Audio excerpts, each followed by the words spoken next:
آج کا جو ہمارا ٹاپک ہے کہ شعائر اسلامی کا لحاظ، یعنی یہ خود جو ڈاکٹر ہے اس کو بھی جو اسلام کی جو بیسک فرائض ہے اس کی پابندی کا، اس کو اہمیت کا احساس ہونا چاہیے نا۔ اور یہ چیز سب سے پہلے تو نمازی کے بارے میں آ جاتی ہے کہ ہماری جو نمازیں ہیں پوری 5 وقت کی پابندی سے ادا ہونی چاہیے، کیونکہ آپ دیکھیں ہمارے ساتھ ڈاکٹر کے ساتھ جو مسلمان کا جو ٹیگ لگا ہوا ہے تو اس میں سب سے پہلی جو ذمہ داری ہماری بنتی ہے کلمہ پڑھنے کے بعد وہ نمازی کی تو ہوتی ہے نا، یعنی کوئی آپ کو نماز پڑھتے ہوئے دیکھے گا تو ہی سمجھے گا نا کہ آپ ایک مسلمان ڈاکٹر ہیں۔ اور آپ دیکھیں جو اس میں ملتی ہیں آیات سورہ نساء میں جیسی آیت ہے، پھر جب نماز سے فارغ ہو جاؤ تو کھڑے اور بیٹھے اور لیٹے ہر حال میں اللہ کو یاد کرتے رہو،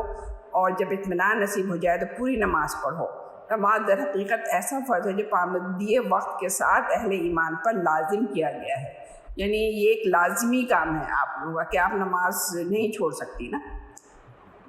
پھر اگلی آیت ہے اپنے اہل و عیال کو نماز کی تلقین کرو اور خود بھی اس کے پابند رہو، ہم تم سے کوئی رزق نہیں چاہتے، رزق تو ہم ہی تمہیں دے رہے ہیں، اور انجام کی بھلائی تقویٰ ہی کے لیے ہے۔ یعنی نہ صرف یہ کہ ہم خود نماز کی پابند ہوں بلکہ ہمیں اپنے اہل و عیال کو یا اپنے اسپاؤس کو بھی نماز کی پابندی کی طرف لانا چاہیے۔ اور اس میں سب سے پہلے خیر اہم اور بنیادی بات تو یہی بن جاتی ہے کہ ہم پہلے خود اپنے آپ کو پابند کریں نا، اور دوسری یہ بات کہ اللہ کو آپ کی عبادتوں سے کوئی سروکار نہیں ہے، یہ عبادتیں خود آپ کو اپنا فائدہ دیں گی نا۔ پھر ایک حدیث میں جو ایک بات آتی ہے، رسول اللہ نے ارشاد فرمایا یہ 5 نمازیں ہیں جنہیں اللہ تعالیٰ نے اپنے بندوں پر فرض کیا ہے، تو جس شخص نے بہتر طریقے پر وضو کیا اور ان نمازوں کے مقررہ وقتوں میں ان کو ادا کیا اور رکوع و سجود ٹھیک سے کیے اور اس کا دل اللہ تعالیٰ کے سامنے نمازوں میں جھکا رہا تو اللہ نے اس کی مغفرت اپنے ذمے لے لی، اور جس نے ایسا نہیں کیا تو اس کے لیے اللہ کا یہ وعدہ نہیں ہے، اگر چاہے گا تو اسے بخش دے گا اور چاہے گا تو اس کو عذاب دے گا۔ اب آپ دیکھیں عموماً جیسے یہ ہوتا ہے کہ ہم جناب رات کو دیر سے سو رہے ہیں اور پھر لازماً ایسے افراد کی یا ایسی ڈاکٹر کی یا تو نماز اس کی قضا ہونی ہے، اور ظاہر ہے کہ وہ بندے کی گناہ کھل ہی نہیں سکتی، اور آپ کا لگاتار اگر آپ کا ایسے ہی شیڈیول بنا ہوا ہے کہ آپ اپنی نمازیں چھوڑ رہی ہیں فجر کی، تو ظاہر ہے ایک بہت بڑا گناہ بن جاتا ہے۔ پھر ایسے ہی عصر کے وقت اگرچہ کہ ہم جاگ تو رہے ہوتے ہیں لیکن ہم باتیں کر رہے ہیں بیٹھے ہوئے یا اپنا موبائل گھما رہے ہیں، یہاں تک کہ بالکل ہی آخری وقت آ گیا نماز کا، تو اس کے لیے بھی کہا جاتا ہے کہ مطلب یہ منافق کی نماز ہے کہ بیٹھ کر سورج کو دیکھتا رہتا ہے اور آخر میں اٹھ کر 2-4 ٹھونگے مار لیتا ہے۔ تو اس بات کی بھی ہمیں پوری فکر ہو کہ ہم اپنی پلاننگ کریں پورے دن کی کہ ہماری تمام تر نمازیں اول وقت پر ادا ہوں۔ اور پھر مردوں کے لحاظ سے یہ ہے کہ ان کی پوری کوشش ہو کہ وہ اگر بہت ایمرجنسی نہیں ہے تو پھر مسجد میں ہی جا کے نماز ادا کریں نا۔ نماز کی پابندی کے بارے میں بھی لیکن یہ بات ہمارے پیش نظر رہنا چاہیے کہ ہمارے دین میں تعلیمات کے مطابق انسانی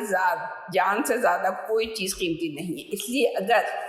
کبھی کوئی ایمرجنسی کی صورتحال پیدا ہو جائے اور ڈاکٹر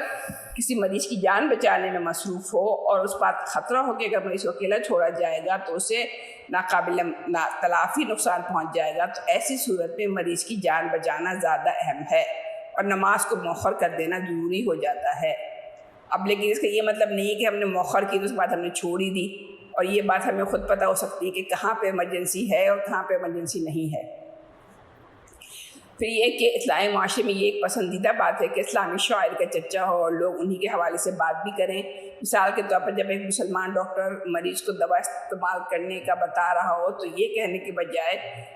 کہ آپ یہ دوا صبح دوپہر شام استعمال کریں، آپ اس سے کہیں کہ یہ دوا تم فجر ظہر اور عشاء کی نمازوں کے بعد دو۔ اس طرح سے آپ کے پیشنٹ کو بھی ہوگا کہ مجھے یہ دوا نماز پڑھ کے ہی مطلب لینی چاہیے۔ اسی طرح سے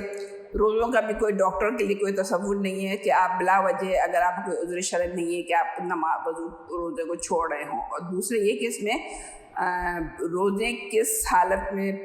چھوڑے جا سکتے ہیں اور کب رکھے جا سکتے ہیں، یہ تمام معلومات ایز اے ڈاکٹر یہ جو فقہی معلومات ہوتی ہے وہ آپ کو ساری ہونی چاہیے نا۔ اور خصوصاً جو لوگ گائنی کی پریکٹس کرتی ہیں ڈاکٹرز، اس پہ جو پیشنٹ آتی ہیں بلیڈنگ کی، اور یہ سب ہمیں پتہ ہونا چاہیے کہ کب وہ نماز پڑھیں اور کب وہ چھوڑ سکتی ہیں نماز۔ صدق اللہ العظیم۔